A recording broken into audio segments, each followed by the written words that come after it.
एक बार बृहस्पति जी और ब्रह्मा जी के बीच चर्चा हो रही थी। इस दौरान बृहस्पति जी ने ब्रह्मा जी से नवरात्रि व्रत के महत्व और फल के बारे में पूछा। इसके जवाब में ब्रह्मा जी ने बताया, हे बृहस्पति, प्राचीन काल में मनोहर नगर में पीठत नाम का एक अनाथ ब्राह्मण रहता था। पीठत माँ दुर्गा का सच्चा भक्त था।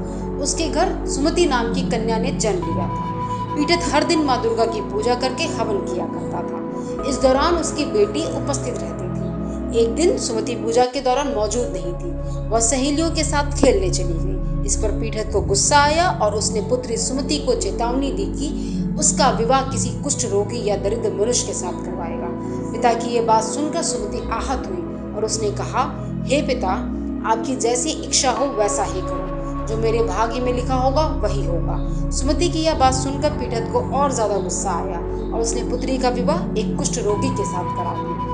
इसके साथ ही पीठत ने अपनी पुत्री से कहा कि देखता हूँ भाग्य के भरोसे रहकर क्या करती हो। इसके बाद सुमति अपने पति के साथ वन में चली गई। उसकी दयनीय स्थिति देखकर माँ भगवती प्रकट हुई और कहा कि मैं तुम्हारे पूर्व जन्म के कर्मों से प्रसन्न हूँ, इसलिए जो भी वरदान चाहिए मांग लो। इस पर सुमति ने माँ भगवती से पूछा कि उसने पूर्व जन्म में ऐसा क्या किया है। जवाब में माँ भगवती ने कहा कि पूर्व जन्म में सुमति निषाद भील की स्त्री और पतिव्रता थी।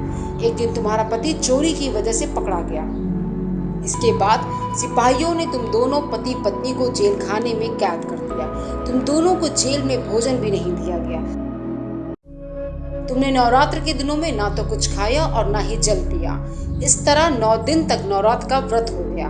माँ भगवती ने आगे कहा कि तुम्हारे उसी व्रत के प्रभाव से प्रसन्न होकर मैं तुझे मनोवांछित वर देती हूँ। तुम्हारी जो इच्छा हो सो मांगो। इसके बाद सुमति ने माँ भगवती से कहा, हे माँ दुर्गे, मैं आपको प्रणाम करती हूँ। आपसे विनती है कि मेरे पति के कुष्ठ को दूर कर दीजिए।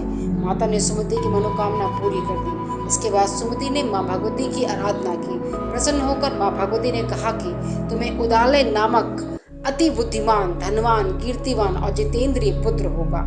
इसके बाद माँ भगवती ने अपने भक्तों को बताया कि जो भी चैत्र या अश्विन मास के शुक्ल पक्ष की प्रतिपदा तिथि से 9 दिन तक व्रत रहेगा और घट स्थापना करने के बाद विधि अनुसार पूजा करेगा, उस पर मेरी कृपा बनी रहेगी।